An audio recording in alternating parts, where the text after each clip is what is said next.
Hello नमस्कार आदाब दोस्तों, सत श्री अकाल। मैं हूँ स्नेहा और आप देख रहे हैं साम टीवी। हमारे सेक्स एक सुखी जीवन का मंत्र इस खास शो में आपका स्वागत है। दोस्तों, जब भी हमें कोई मेडिकल इमरजेंसी आती है या फिर स्वास्थ्य से जुड़ी कोई परेशानी सताती है तो हम क्या करते हैं? सबसे पहले हम हमारे परिवार को ये सारी चीज़ें जाके बताते हैं या फिर दोस्तों को बताते हैं। लेकिन बहुत से लोग ऐसे हैं जिनको सेक्स लाइफ से जुड़ी समस्या है, लेकिन वो खुलकर इसके बारे में बात नहीं करना चाहते क्योंकि वो शर्मा जाते हैं, घबराहट उन्हें होती है।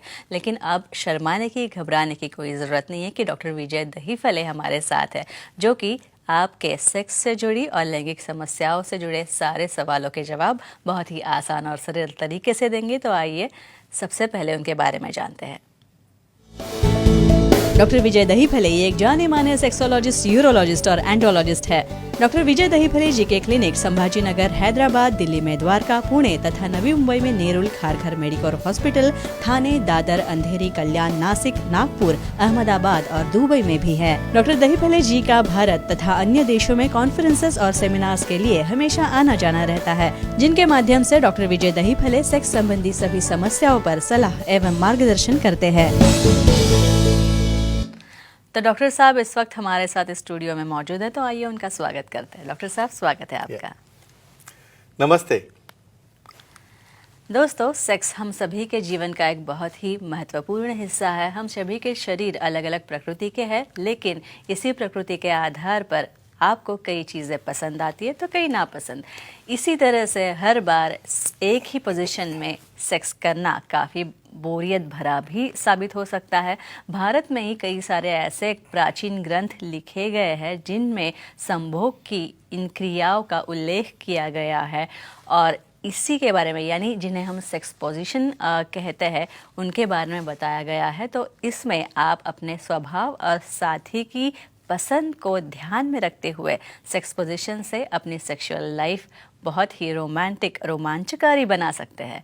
तो आज हम जानेंगे ऐसी ही कुछ सेक्सुअल पोजीशन के बारे में। और ये मैं यहाँ पे बताना चाहती हूँ कि आप दर्शकों की काफ़ी अरसे से ये मांग थी और इसीलिए हमने इस विषय का चयन किया है। तो आइए सबसे पहले जानते हैं द रॉकेट सेक्स पोजीशन क्या होती है, इसके बारे में। डॉक्टर साहब, एक नई पोजीशन आज, द रॉकेट सेक्स पोजीशन। और आपका हम अभिनंदन करेंगे कि इतनी अच्छी तरह से एक टॉपिक आप लेके आते हो और इसलिए हमारे जो दर्शक है उन्हें भी ये काफी अच्छा पसंद आता है। वो ध्यान में आता है जब हमारे उसके लाइक्स हमारे पास आते हैं। तो हम रॉकेट के बारे में बोलेंगे। रॉकेट को सबको बहुत पसंद होता है। फ्रेंड्स, यहाँ पे जो सीरीज चल रही है, यहाँ पे जो सेक्स एजुकेशन, सेक्सुअल अवेयरनेस और सेक्सुअल सेफ्टी, इसके अंतर्गत हम पूरी साइंटिफिक इंफॉर्मेशन ले रहे हैं। यहाँ पे शो के पहले एक डिस्क्लेमर देना चाहता हूँ। यहाँ पे time, place, person, condition, culture, safety, consenting, अपना ओन और नॉन पार्टनर, उसके साथ ही नॉन इन्फेक्टेड ये आजमाना है। सभी कहते हैं भाई वही पोजीशन है, बोरियत हो रहा है, कुछ भी चेंज चाहिए, इसलिए 476 पोजीशन बनाए हैं। लेकिन आपको साइंटिफिक तरह से करने आना बहुत इंपॉर्टेंट रहता है। द रॉकेट पोजीशन क्या होती है? भाई हमें तो मिशनरी के आगे कुछ पता ही नहीं और वो भी अंधेरे में करते हो। कहाँ पे क्या जा रहा है, आपको पार्टनर भी दिखता नहीं। बहुत बार ऐसा नहीं रहता है। फ्रेंड्स, ध्यान में रखो, एक्टिविटी करते वक्त निसर्ग ने या नेचर ने आपके हर ऑर्गन का इम्पोर्टेंस दिया है। आप एक दूसरे की तरफ देखने से आपके पार्ट सिर्फ उसे अट्रैक्टिव क्यों बनाए गए हैं कि उससे भी आपको उत्तेजना और स्टिमुलेशन मिलता है। अंधेरे में लाइट बंद करके कुछ नहीं होने वाला है। यहाँ पे अभी यहाँ पे द रॉकेट पोजीशन लोकेशन आता है सोफ़ा। ये आपने ध्यान में रखना चाहिए कि एक्टिविटी सोफे पे होती है, चेयर पे होती है, बेड पे होती है। आपको तो एक ही जगह पड़ती है, सिर्फ बेड, इसलिए आपका पार्टनर बहुत बार फेडअप हो जाता है। यहाँ पे लाइंग डाउन पोजीशन, जो लंबा सोफा रहता है, ये नहीं पूरी बॉडी वहाँ पे फिट हो जाए इतना, और गर्दन है उसके हैंडरेस्ट के ऊपर, सुपाइन यानी अवधा, यानी चेहरा ऊपर करके सो रहे हैं। अभी यहाँ पे फीमेल एक्टिव है। फीमेल यहाँ पे जैसे काउगल में जैसे थाइस के ऊपर पार्टनर के बैठ के वो स्लाइड होती है, लेकिन यहाँ पे थाइस स्ट्रेट है। चेहरा फीमेल पार्टनर का मेल पार्टनर की तरफ है, उसकी तरफ देख रही है। एक पैर सोफे के ऊपर फोल्ड करके है और दूसरा पैर उसका जमीन के ऊपर है, उससे वो खुद को होल्ड कर रही है। और वो पोजीशन में वहाँ पे थर्स्टिंग होता है, एक्ट होता है। ये पोजीशन को कहते हैं रॉकेट। इसलिए रॉकेट कहते हैं कि ये पोजीशन में हायर लेवल ऑफ पेनिट्रेशन आता है और कंट्रोलिंग फीमेल के पास रहता है। उससे क्या फ़ायदा होता है, देखेंगे। और डॉक्टर साहब, अगर आप कह रहे हैं उस प्रकार से higher Yeah. Level of penetration जाता Yeah, है तो sure. नेचुरली कुछ फायदा होगा। शीघ्र पतन हाँ, और कमजोरी correct, रोकने में correct. इसका फायदा होगा। श्योरली डेफिनेटली होता है। कैसे होता है बोलेंगे, इसके पीछे का एकमेव साइंस ऐसा है कि यहाँ पे जब मेल पोजीशन बदलता है, देखो ग्रेविटी भी इसमें काम में आती है। कुछ लोगों को स्टैंडिंग में बहुत फास्ट वेरिएशन होता है, यहाँ पे भी रिवर्स पैटर्न है। मेल यहाँ पे इनएक्टिव है, सो रहा है और रिवर्स पैटर्न में है, तो उसका भी एडवांटेज है। दूसरा, यहाँ पे फीमेल और मेल एक दूसरे को देख सकते हैं। देखो यहाँ पे और एक चीज़ बोलता हूँ, एक दूसरे को देखना ये बहुत इंपॉर्टेंट रहता है। मैं कई बार देखता हूँ यहाँ पे पार्टनर्स आंखें बंद करके लेते, क्यों लेते पता नहीं मुझे, अब तक उसका रीज़न भी समझा नहीं अब तक। लेकिन यहाँ पे कैसे जो विजुअल इम्पल्सेस है कैसे आएंगे आपको, और वो इम्पल्सेस नहीं आएंगे तो आप परफॉर्म कैसे करोगे। तो यहाँ पे ये स्टिमुलेशन से ड्यूरेशन बढ़ रहा है, वहाँ पे एक्टिविटी फीमेल की तरफ से पेनिट्रेशन डीप है, कंट्रोलिंग उसके पास है। इसलिए जब भी वहाँ पे उसे रोकना है उसके हाथ में, तो टाइमिंग बढ़ गया, एंजॉयमेंट बढ़ गया, दोनों को भी बढ़ गया। और ये पोजीशन में डेफिनेटली विजुअल अट्रैक्शन और एक्चुअल एक्ट है, दोनों को कॉम्बिनेशन होने की वजह से बहुत अच्छा इफेक्ट आता है, और ये सबसे बड़ा इसका फायदा होता है। डॉक्टर साहब, पहला कॉल है हमारे पास, तो पहला कॉलर Definitely. है हमारा लोनावला से, Very नीना good. जी बात Nice. करते हैं, Yeah. उनका कॉल लेते हैं। नीना जी पूछिए। नमस्ते सर। नमस्ते जी, बोलिए। अंडाशय की सर्जरी हुई हो तो उन्हें कितने दिन के बाद सेक्स पोजीशन बदलनी चाहिए, बताएं। मैं रियल इनको अप्रिशिएट करता हूँ कि यानी वेरी सिंपल क्वेश्चन लगता है आपको। समझो अंडकोश की सर्जरी, बहुत बार क्या होता है अंडकोश अंदर ही रहते हैं, तो ऑर्कियोपेक्सी यानी उसे नीचे लाना पड़ता है, क्योंकि ऊपर रहेगा तो स्पर्म नहीं बनेगा और कैंसर भी हो सकता है। तो अभी वो सर्जरी हो गई तो इंसिजन उसका जाता है इंग्वाइनल यानी उसके ऊपर वाले हिस्से में, और कई कबार हाइड्रोसिल होगा तो आता है नीचे। तो ऐसे केसेस में इंग्वाइनोस्क्रोटल रीजन का इंसिजन है, पूरा हील होने के लिए कम से कम 3 या 4 हफ्ते लगते हैं। तब तक आपको कोई भी एग्रेसिव पोजीशन नहीं लेनी है। सेक्सोलॉजिस्ट यूरोलॉजिस्ट एंडोलॉजिस्ट को दिखा के जो कंफर्टेबल, यानी इसमें फीमेल एक्टिव या मेल रहेगा तो ओनली मिशनरी ये पोजीशन में वो एक्ट कर सकते हैं, लेकिन तब तक कोई भी स्ट्रेनियस या एक्सर्शन होने वाली, लोअर एब्डोमेन के ऊपर स्ट्रेच आने वाली कोई भी पोजीशन यहाँ पे नहीं लेना है। अच्छा डॉक्टर साहब, इस रॉकेट सेक्स पोजीशन से कौन से मसल ग्रुप स्ट्रांग होते वेरी हैं? नाइस। अब ये पोजीशन डिस्क्राइब कर रहा हूँ तो जी, आपको ध्यान जी, में आता है, एक तो सोफा है और उसके ऊपर बैलेंस करना है बोलते हैं इनको। ये देखो यहाँ पे मेल इनएक्टिव भी होगा तो उसको फीमेल को होल्ड करना है कमर के पास में, यानी हैंड मसल बहुत स्ट्रांग लगते हैं। यहाँ पे फीमेल एक्टिव है, उसका तो एक पैर जा रहा है जमीन के ऊपर और दूसरा पैर फोल्ड होके जा रहा है सोफे के ऊपर। तो इमेजिन करो कितना स्ट्रेचिंग अच्छा होना चाहिए। यहाँ पे बैठ के भी उठने नहीं आता, तो कैसे आप ये पोजीशन का सोच सकते हो। फ्लेक्सिबिलिटी इसमें थाई मसल्स है, कमर के मसल्स है, कोर मसल्स है, overall all body muscles definitely strong होते हैं, कैलोरीज भी बर्न होते हैं और सेटिस्फैक्शन भी मिलता है। तो ये फायदा होता है इस रॉकेट का। डॉक्टर साहब, एक और नई पोजीशन है जिसे हम कहेंगे सटायर सेक्स पोजीशन, तो ये कैसे है? डेफिनेटली ये बहुत एक से एक मुश्किल पोजीशन आप लेके आ रहे हो, लेकिन लोगों का ये कहना है ये गाइडलाइंस की वजह से हमें वो लिंक खुद भी देखते हैं और शेयर भी करते हैं। क्या रहता है सटायर बोलते हैं आपको। यहाँ पे तुम कुछ हिस्टोरिकल 2000 साल पहले जाओगे, कामसूत्र आपने देखा होगा, वत्सायन ने यहाँ पे लिखा है। उसके बारे में लोगों ने जो अच्छी चीजें लेना है वो छोड़ के उसे उनको इंटरप्रिटेशन ही करने नहीं आता। इवन पहली बार उसको फ्रांस में उन्होंने उसका कन्वर्शन किया है, लेकिन बना इंडिया में है, और उसके बाद धीरे धीरे अवेयरनेस इंडिया में आ चुका है उसका। इसमें सटायर पोजीशन में चेयर पोजीशन, यहाँ पे चेयर है लोकेशन में, और यहाँ पे चेयर पे फीमेल पार्टनर को इतना फिटनेस लगता है कि उसके घुटने रहते हैं चेयर के ऊपर और वहाँ से उसके दोनों हाथ रहते हैं जमीन के ऊपर।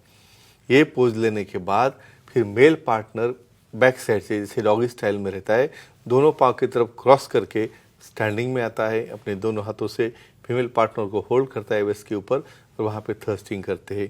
क्या होता है इससे, क्या फायदा होता है, देखेंगे। और डॉक्टर साहब, एक महिला दर्शक जुड़ी है, रजनी जी, उनका कॉल लेते हैं। रजनी जी, सवाल पूछिए डॉक्टर साहब को। Hello sir. हाँ बोलिए। सर, यूरिन लीकेज की सीलिंग सर्जरी करने के बाद कब सेक्स पोजीशन बदल सकते हैं?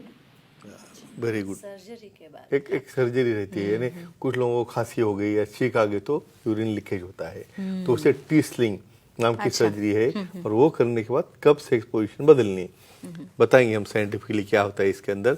नीचे का स्फिंक्टर यानी हमारी योनि की जगह जो है नीचे से है और यूरिन की जगह ऊपर से है, तो दोनों का एक दूसरे से संबंध है।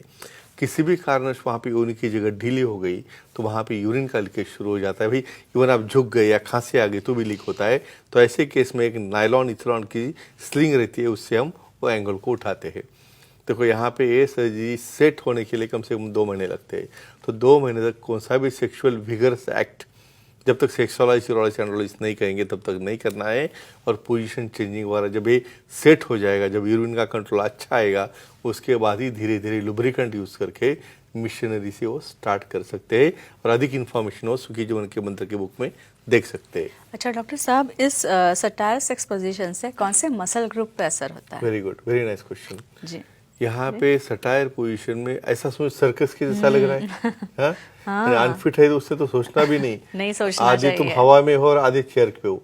यहाँ पे फीमेल पार्टनर का फिटनेस इतना अच्छा लगता है, इवन इनफैक्ट वो देखने के बाद ऐसा लगता है भाई पहले पैर चेयर पे गए या पहले हाथ नीचे थे। बेसिकली इसमें पहले हाथ नीचे रखे, वहाँ पे वो पोजीशन धीरे धीरे हमें पार्टनर के सपोर्ट से अपने दोनों घुटने चेयर के ऊपर रखने, यहाँ पे चेयर फिसलनी नहीं चाहिए। तो उसके लिए कोर मसल्स है, हैंड मसल्स है, बाइसेप्स है, शोल्डर है, और ऑल बॉडी मसल स्ट्रॉन्ग रखते हैं। और यहाँ पे मेल पार्टनर को उसको होल्ड करना है हवा में, तो वो तो स्ट्रॉन्ग चाहिए भाई। शोल्डर से हाथ है, इवन लैटिसिमस डॉर्साई मसल्स है और थाई मसल थर्स्टिंग के लिए लगते हैं। तो ओवरऑल फिटनेस भी इसमें आता है और कैलोरीज भी बर्न होके बॉडी शेपिंग भी होता है। अच्छा, तो मेल फीमेल का फिटनेस किस प्रकार का लगता है? ये तो हम कहेंगे भाई बिना एक्सरसाइज का, बिना फिटनेस का ऐसी हीरोइक चीजें नहीं करनी चाहिए, क्योंकि हमें सेफ्टी भी इम्पोर्टेंट है। लेकिन देखो आपको फन भी चाहिए, सेफ्टी भी चाहिए और एक्सरसाइज भी नहीं करनी है, कॉम्बिनेशन नहीं होता है। तो डेफिनेटली एक्सरसाइज है, योगा है, स्पेशली सिर्फ सूर्य नमस्कार भी करोगे ना आप, तो आपकी पूरी की पूरी बॉडी कम से कम ज़्यादा नहीं 10 के ऊपर आप कर नहीं सकते, बस उतना ही को। तो फ्रेंड्स एक ही कहना चाहता हूँ, अपने साथ अपने पार्टनर का फिटनेस रखना बहुत बहुत बहुत इम्पॉर्टेंट है, क्योंकि आप अकेले फिट हो के कुछ भी फायदा नहीं है। इसलिए जिम जाते हो, स्विमिंग जाते हो, जहाँ भी जाते हो भाई अपने पार्टनर को भी साथ में लेके जाओ, यानी अपना नॉन पार्टनर, तो उससे डेफिनेटली दोनों को फायदा होगा। तो फ्रेंड्स ये खुद देखिए, अपने नियर बाय मेल है, फीमेल है, आपके फ्रेंड्स है, उन्हें शेयर कीजिए और डेफिनेटली आपका बोर्डम सेक्स पोजीशन से बाहर निकलने के लिए इसका उपयोग कीजिए और दूसरों को इन्फॉर्म भी कीजिए। यही हमारा हेतु होता है कि ज़्यादा से ज़्यादा जानकारी जो है, ज़्यादा से ज़्यादा इनपुट हम आपको दें, ज़्यादा से ज़्यादा इन्फॉर्मेटिव सेशन जो है तो हम कंडक्ट करें, तो इसी के वजह से आपको भी यह नॉलेज शेयर करने में बहुत आसानी हो, बड़ी आसानी हो। हमारे यूट्यूब फेसबुक चैनल पे भी आप हमारे शो को, काफ़ी सारे हमारे शोज़ हैं हमने वहाँ पे पोस्ट किए हैं, वो आप ज़रूर देख सकते हैं। तो दोस्तों ये थे हमारे खास मेहमान डॉक्टर विजय दहीफले, जिन्होंने सेक्स समस्या और उनके उपायों पर बहुत ही अच्छी जानकारी दी है। अगर आपको भी डॉक्टर साहब से मिलना है, उनसे सलाह लेनी है, तो स्क्रीन पे जो नंबर दिए गए हैं वो आप नोट डाउन कर लीजिए, उस पर संपर्क कीजिए। साथ ही सेंटर्स के नाम हैं डॉक्टर साहब के, मैं वापस एक बार बोल दूँ, अंधेरी, दादर, नवी मुंबई में नेरुल, थाने, कल्याण, पुणे, नासिक, संभाजी नगर, छत्रपति संभाजी नगर में भी डॉक्टर साहब का सेंटर है, हैदराबाद, नागपुर, दुबई में भी उनके सेंटर्स है। यहाँ आप जा सकते हैं और सर के सेंटर्स के सारे नंबर्स जो है, फ़ोन नंबर्स हमने दे रखे हैं, वो आप फिर एक बार डायरी में नोट डाउन करके लीजिए। तथा उनकी वेबसाइट है, ईमेल है, उनकी वेबसाइट पे अगर आप जाएंगे sexologistvijaydahifale.in, इस वेबसाइट पे आपको अपॉइंटमेंट का बटन दिखेगा, एक क्लिक कीजिए और आसानी से आप डॉक्टर साहब के अपॉइंटमेंट पा सकते हैं और आपके सारे लैंगिक समस्याओं से छुटकारा पा सकते हैं। तो डॉक्टर साहब अब वक्त हो चला है दर्शकों को विदा करने का, तो विदा करते हैं। गुड नाइट, अपना ख्याल रखिए, खुश रहिए, खुशहाल रहिए, नमस्ते।